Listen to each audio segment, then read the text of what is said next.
तो India's response to cold war क्या था, इस पे हम आज बात करेंगे।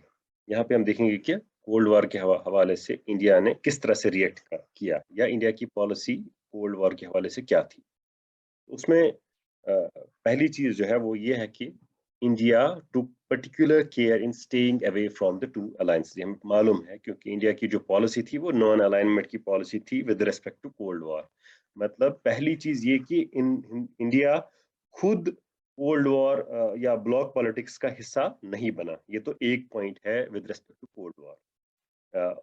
उसने नॉन अलाइनमेंट की पॉलिसी इख्तियार की। नंबर सेकंड ये था कि एक तो वो खुद नहीं बना, दूसरी चीज ये कि जो बाकी जो नए जो डीकोलोनाइज्ड कंट्रीज, जो नई नई कंट्रीज वजूद में आ रही थी, जो आजाद हो रही थी, उनका कोल्ड वॉर का हिस्सा बनना, इसके खिलाफ भी हिंदुस्तान ने आवाज उठाई। बल्कि हम कहेंगे एक तो ये आवाज उठाई कि वो ना बने, और एक थर्ड फ्रंट की कोशिश की नैम की सूरत में, जिस थर्ड फ्रंट, जो थर्ड ऑप्शन उन नई कंट्रीज को हासिल हो जाए जिससे कि वो ब्लॉक पॉलिटिक्स से दूर रहें। तो ये तो दूसरा पॉइंट इसके हवाले से। तीसरा पॉइंट जो था that was India was in favour of actively intervening in world affairs to soften cold war rivalries. Hindustan ने एक तो कोल्ड वॉर का हिस्सा नहीं बना, दूसरा बाकी कंट्रीज को भी दावत दी कि वो भी कोल्ड वॉर का हिस्सा ना बने, और उस के लिए नैम बनाने की जो है कोशिश की गई और नैम बनाई गई।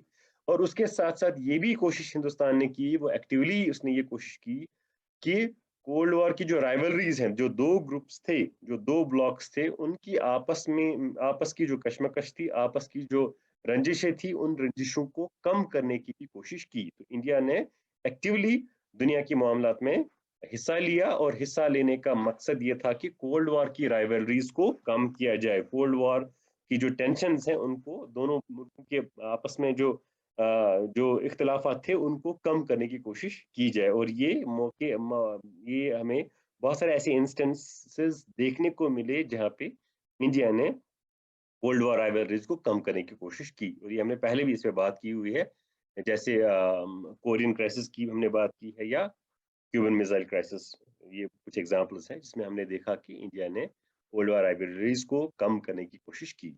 उसके अलावा Indian leaders and diplomats were often used to communicate and mediate between the Cold War rivals, such as during Korean crisis। फिर से ये एक दूसरे पहलू से वही बात फिर से कही जा रही है कि हिंदुस्तान के लीडर्स या हिंदुस्तान के जो डिप्लोमैट्स थे, डिप्लोमैट्स मीन्स कि जो हिंदुस्तान के जो ऑफिशियल्स भेजे जाते हैं बाकी मुल्कों में, उनको भी बारहा ये देखा गया कि उनको इस्तेमाल किया गया कोल्ड वॉर टेंशंस को कम करने के लिए। इंडियन लीडर्स ने भी कोशिश की है। सालिसी का मीडिएशन मीन्स की, मीडिएट मीन्स के दो मुल्कों के जो है आपस में ताल्लुकात बेहतर करने के लिए एक मीडिएटर, तीसरे फरीक की जो सालिसी का, जिसको हम कहते हैं कि मीडिएशन का किरदार अदा किया। इंडियन लीडर्स ने भी बहुत बार सालिसी का किरदार अदा किया। इसी तरह से इंडियन डिप्लोमेट्स ने भी बहुत बार कोल्ड वॉर टेंशंस को कम करने के लिए अपनी खिदमात पेश की। उसके अलावा India chose to involve other members of the NAM in this mission of peace. Hindustan एक तो खुद उसने कोशिश की कि इन इख्तलाफात को, वो ब्लॉक पॉलिटिक्स के इख्तलाफात को कम करने की कोशिश की जाए, इसमें अपनी खिदमात पेश किए, और उसके साथ साथ जो नैम कंट्रीज, जो बाकी कंट्रीज थी, उनको भी इन कोशिशों में इन्वॉल्व करने की उन्होंने कोशिश की। जिस तरह से क्यूबन मिसाइल क्राइसिस हमने देखा कि NAM as a whole tried to soften this Cuban Missile Crisis, the tension between the two countries, that is United States and USSR, that was there because of Cuban Missile Crisis. तो इसी तरह से India repeatedly tried to activate those regional and international organizations which are not a part of the alliances led by the USA and the USSR. India एक तो खुद अमन की कोशिशें की, उसके साथ साथ नैम कंट्रीज भी इन्वॉल्व की। नैम एज एन ऑर्गेनाइजेशन जो है उसकी कोशिश उस प्लेटफॉर्म से भी कोशिशें की। और उसके साथ साथ दुनिया में अगर कोई भी और भी रीजनल ऑर्गेनाइजेशंस थी जो कि इस कोल्ड वॉर का हिस्सा नहीं थी, चाहे वो इकोनॉमिक ऑर्गेनाइजेशन थी या कुछ और थी, या जैसे इंटरनेशनल ऑर्गेनाइजेशन यूनाइटेड नेशंस की सूरत में, उनको भी इन्वॉल्व करने की कोशिश की, ताकि ये जो दुनिया में जो बिकॉज ऑफ कोल्ड वॉर जो एक टेंशन था, जो एक तनाव का माहौल था, उस तनाव के माहौल को कम करने की कोशिश की जाए। तो this was the response of India towards cold war. ठीक है। उसके बाद जो हमारा एक और इम्पोर्टेंट टॉपिक इसमें आता है कि was in this ways in which non-alignment served India's interests। जैसे कभी कोशिश ये सवाल आता है कि how non-alignment as a policy served India's interests। non-alignment policy इख्तियार करने से हिंदुस्तान के जो मफादात थे, जो कौमी मफादात, जिनको हम नेशनल इंटरेस्ट कहते हैं, उनको किस तरह से फायदा हासिल हुआ या नहीं हुआ, उस पर हम बात करेंगे। देखिए, जब भी कोई मुल्क कोई पॉलिसी इख्तियार करता है, तो उसमें हमें ये याद रखने की कोशिश करनी चाहिए कि उसमें सिर्फ बाकी लोग, बाकी कंट्रीज का ख्याल, पहली फुर्सत में बाकी कंट्रीज का ख्याल नहीं रखा जाता, बल्कि पहले अपने इंटरेस्ट्स को सर्व करने की कोशिश की जाती है, जिसको हम कहते हैं नेशनल इंटरेस्ट। ये हर एक मुल्क की पॉलिसी होती है कि वो जब भी कोई पॉलिसी बनाता है, तो उसमें फर्स्ट जो प्रायोरिटी होती है वो ये होती है कि अपने मुल्क के जो कौमी मफादात हैं उनको प्रोटेक्ट किया जाए।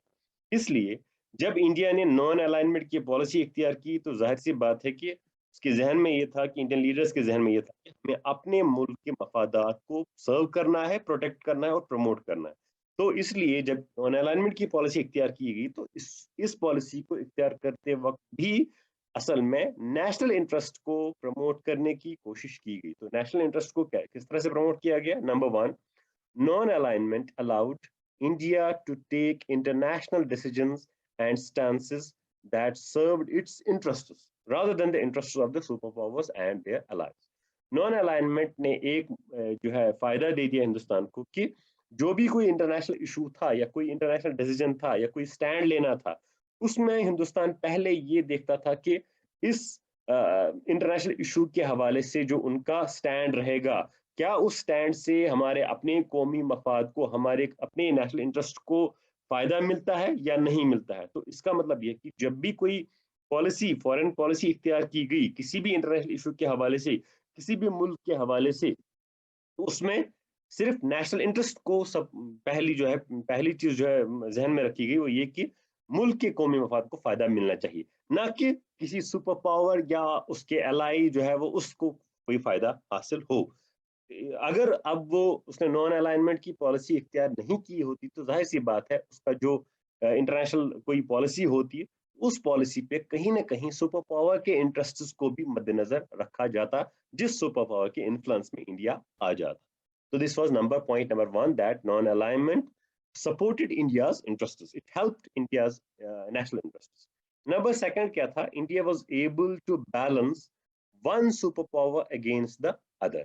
इस नॉन अलाइनमेंट पॉलिसी को इख्तियार करने से हिंदुस्तान ने एक सुपर पावर को बैलेंस किया दूसरे सुपर पावर से पे। किस तरह से? वो उसका क्या मतलब होता है? मतलब ये होता है कि इफ इंडिया फेल्ट इग्नोर्ड और unduly pressurised by one super power, अगर कभी ऐसा मौका आया कि हिंदुस्तान को किसी एक सुपर पावर से किसी मदद की जरूरत थी, चाहे किसी एड की जरूरत थी, जैसे बहुत बार ऐसा हुआ कि हिंदुस्तान में कहत साली हो गई, ड्रॉट कंडीशंस, जैसे 1960s में ड्रॉट कंडीशंस हुए। तो जब ड्रॉट कंडीशंस हुए, तो उस वक्त हिंदुस्तान को अनाज की सूरत में मदद की जरूरत थी, बाहर से जो है एड की जरूरत थी, ताकि हिंदुस्तान की जो अपनी जरूरियात हैं, ग्रेन्स की जरूरियत है, लोगों के खाने की जो जरूरियात थी, जो उसमें जो कमी आ गई थी, उसमें उस वक्त उन्हें सपोर्ट की जरूरत थी। ठीक है। तो उस वक्त अगर उस वक्त ये भी आप जहन में रखें कि उस वक्त यूनाइटेड स्टेट्स ने उनको अनाज भेजा, अनाज जो है फराहम किया, हेल्प की। ठीक। तो इसी तरह से अगर किसी वक्त हिंदुस्तान को एक और जैसे इशू है, बांग्लादेश वॉर जब हुआ हिंदुस्तान और पाकिस्तान के दरमियान, तो उस वक्त अगर प्रेशराइज किया यूनाइटेड स्टेट्स ने इंडिया को, तो इंडिया ने रिलेशंस करीब की सोवियत यूनियन के साथ। तो सोवियत यूनियन ने बैक किया, सपोर्ट किया इंडिया को, जिससे कि यूनाइटेड स्टेट्स कोई एक्शन नहीं ले पाए हिंदुस्तान के खिलाफ। तो नॉन अलाइनमेंट से क्या किया? कभी हिंदुस्तान ने इस पॉलिसी को इख्तियार करने से, कभी हिंदुस्तान ने यूनाइटेड स्टेट्स से फायदा हासिल किया, कभी हिंदुस्तान ने सोवियत यूनियन से फायदा हासिल किया। तो मतलब यह है कि अगर उसे ये महसूस होता था कि एक सुपर पावर उसको प्रेशराइज करने की कोशिश कर रहा है, तो वो दूसरे सुपर पावर की तरफ टिल्ट करता था, जिससे कि उसको उस सुपर पावर की सपोर्ट हासिल होती थी। तो वो एक दूसरे को, इन दो सुपर पावर्स के प्रेशर को एक दूसरे से बैलेंस करता था। तो इट कुड, जैसे अगर इफ इंडिया फेल्ट इग्नोर्ड, अगर उसको लगता था किसी एक सुपर पावर की तरफ उसने मदद का हाथ बढ़ाया, अगर उसने इग्नोर किया या उसने प्रेशराइज किया कि नहीं हम अगर मदद करेंगे तो फिर पहले कुछ कंडीशंस रखी, तो उसने क्या किया, it could tilt towards the other, इसने ये कहा कि हम फिर दूसरे सुपर पावर की तरफ जाएंगे। ठीक है, तो उससे ये हुआ कि उसने एक गेम समझ लो कि उससे खेली, उनसे भी फायदा उठाया, एक सुपर पावर से भी फायदा उठाया, दूसरे सुपर पावर से भी फायदा उठाया। नाइदर अलायंस सिस्टम, दोनों जो ये पावर ब्लॉक्स थे वो उसको फॉर ग्रांटेड नहीं ले सके, उस बल्कि या बुली नहीं कर सके उसे, बल्कि हिंदुस्तान ने दोनों सुपर पावर से वक्त के हिसाब से, जरूरत के हिसाब से दोनों से फायदा उठाया। तो ओवरऑल हम ये कह सकते हैं कि नॉन अलाइनमेंट पॉलिसी इख्तियार करने से हिंदुस्तान को नुकसान नहीं बल्कि फायदा फायदा ही हुआ। हिंदुस्तान का जो कौमी मफाद है, नेशनल इंटरेस्ट है, उस नेशनल इंटरेस्ट को नॉन अलाइनमेंट पॉलिसी ने अच्छे से जो है वो बेनिफिट किया या प्रोटेक्ट किया, या हम कह सकते हैं कि प्रमोट किया। इसके बाद एक और क्वेश्चन पूछा जा सकता है कि कुछ लोग इसी वजह से, जो ये हिंदुस्तान की जो पॉलिसी थी, कभी एक की तरफ टिल्ट करना, कभी दूसरी की तरफ टिल्ट करना, by this on the name of non alignment, इसको कुछ तनकीद निगार जो होते हैं, क्रिटिक्स जो है वो समझते हैं, उन्होंने बहुत क्रिटिसाइज किया है हिंदुस्तान की इस फॉरेन पॉलिसी को। तो क्या क्रिटिसिज्म्स फेस करने पड़े हैं इंडिया की पॉलिसी ऑफ नॉन अलाइनमेंट को, वो ये क्रिटिसिज्म है। India's policy of non alignment was criticized on a number of counts, बहुत सारे जो है वो इसको तनकीद का सामना करना पड़ा है हिंदुस्तान की इस पॉलिसी ऑफ नॉन अलाइनमेंट को। उसमें जो मेजर जो क्रिटिसिज्म्स हैं, तो वो क्या है, पहला जो क्रिटिसिज्म है वो ये है कि India's non alignment was said to be unprincipled. India की जो ये जो पॉलिसी थी नॉन अलाइनमेंट की, इसको कहा गया कि ये गैर उसूली पॉलिसी है। इसमें जो है वो इसमें हिंदुस्तान की जो ये पॉलिसी है ये किसी उसूल पर मबनी नहीं है। क्यों नहीं है? क्योंकि ये कहा गया कि in the name of pursuing it's national interest, कि हिंदुस्तान क्या करता है, वो अपना कौमी मफाद, नेशनल इंटरेस्ट को प्रोटेक्ट करने के का बहाना बना के क्या करता है, ये वो कहते हैं जो कि इसकी तनकीद करते हैं, ये क्रिटिक्स का कहना है। वो ये कहते हैं कि India often refused to take a firm stand on crucial international issues. उन्होंने कहा कि इंडिया जो है वो नॉन अलाइनमेंट पॉलिसी इख्तियार करके बहुत बार ऐसा हुआ कि अपने कौमी मफाद को प्रोटेक्ट करने का बहाना बना के हिंदुस्तान ने बहुत सारे इंटरनेशनल इश्यूज पे जो है वो फर्म स्टैंड नहीं दिखाया या वाज़ह तौर पे अपनी राय का इजहार नहीं किया है, खामोशी इख्तियार की। क्यों? क्योंकि उस वक्त हिंदुस्तान को ये लगा कि अगर वो कोई राय इख्तियार करेंगे उससे, या अपनी राय का इजहार करेंगे, कोई पॉलिसी इस पे कोई बात करेंगे, उससे उनके नेशनल इंटरेस्ट को नुकसान पहुंचेगा। जैसे एग्जाम्पल के तौर पे कहा जाता है कि India remained silent on Soviet invasion of Afghanistan in 1979।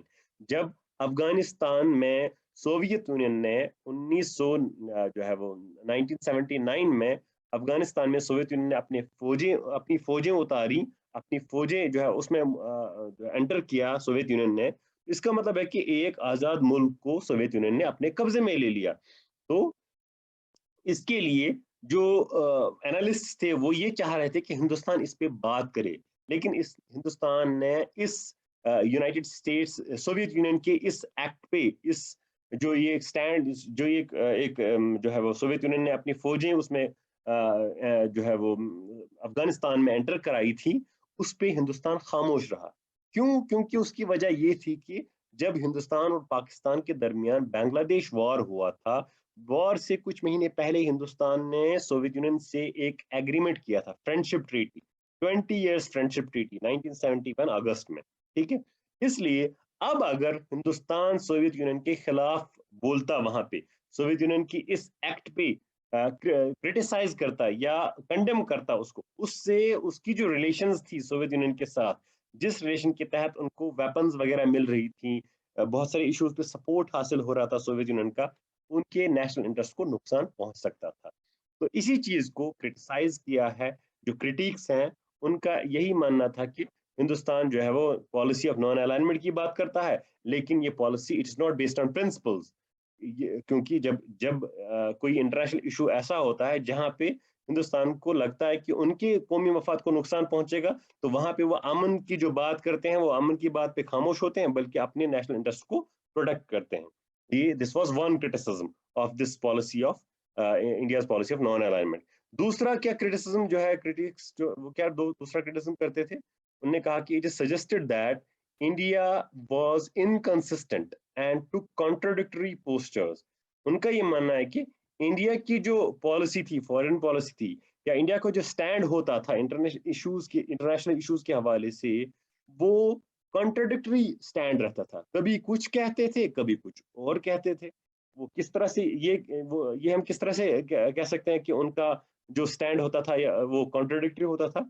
ये तनकीद निगार कहते हैं कि इंडिया तो खुद बाकी कंट्रीज को क्रिटिसाइज करता था, उनको उनकी तनकीद करता था जब वो, या उनको कंडेम करता था जब वो ब्लॉक पॉलिटिक्स का हिस्सा बनते थे, जब वो यूनाइटेड स्टेट्स या सोवियत यूनियन के साथ अलायंस करते, उनके उनके साथ मतलब उनका हिस्सा बन जाते।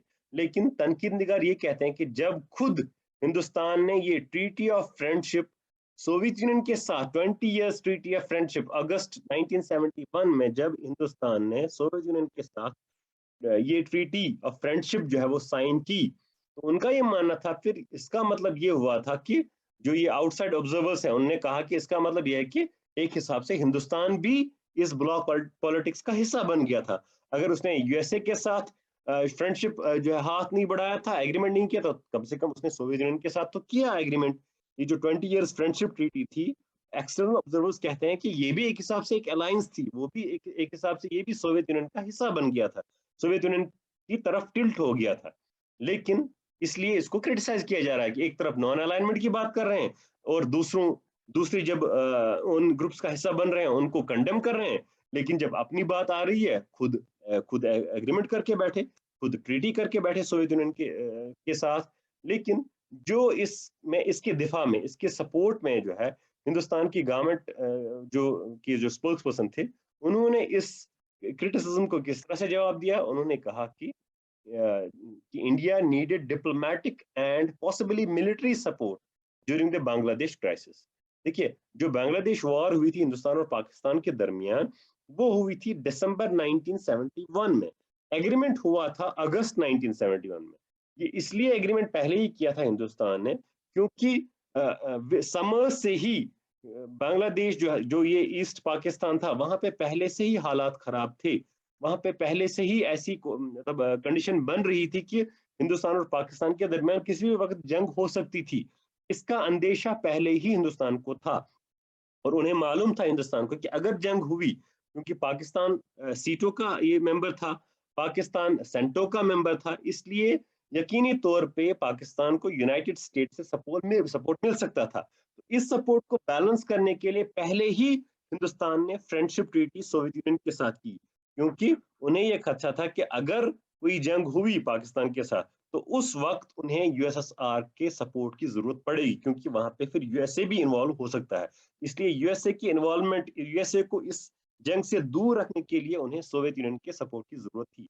इसीलिए पहले ही सोवियत यूनियन के साथ ये फ्रेंडशिप ट्रीटी की गई। ठीक है, तो यही बात की है इंडियन गवर्नमेंट ने कि हिंदुस्तान को डिप्लोमेटिक सपोर्ट की भी जरूरत थी उस वक्त, बांग्लादेश क्राइसिस चल रहा था, और बाद में वो जंग की शक्ल भी इख्तियार कर गया, और मिलिट्री सपोर्ट की भी जरूरत उस वक्त थी उन्हें। और उसके साथ साथ जो ये इंडियन गवर्नमेंट के जो सपोर्ट की जो बात रखने वाले हैं, वो ये कहते हैं कि इस ट्रीटी से हिंदुस्तान की जो रिलेशंस बाकी मुल्कों के साथ थी, या जैसे यूनाइटेड स्टेट्स के साथ थी, उन उन रिलेशंस पे कोई असर नहीं पड़ा। सोवियत यूनियन के साथ ये जो ट्रीटी हुई थी, उसके बाद भी हिंदुस्तान ने बाकी मुल्कों के, उन मुल्कों के साथ ताल्लुकात मतलब उनके बराबर रहे, जो कि हालांकि कैपिटलिस्ट ब्लॉक का हिस्सा थे, या खुद यूनाइटेड स्टेट्स से भी उनकी रिलेशंस किसी हद तक ठीक थी। तो इसलिए वो उनका ये मानना था कि ये ट्रीटी जो थी, 20 इयर्स फ्रेंडशिप ट्रीटी, ये ऐसी कोई ट्रीटी नहीं थी जिससे कि हिंदुस्तान यूएसएसआर के ग्रुप में शामिल हुआ। ठीक है, तो ये इंडियन गवर्नमेंट के जो की तरफ से जो है बोलने वाले लोग थे, उन्होंने इस तरह से अपनी इस पॉलिसी को जो है डिफेंड किया।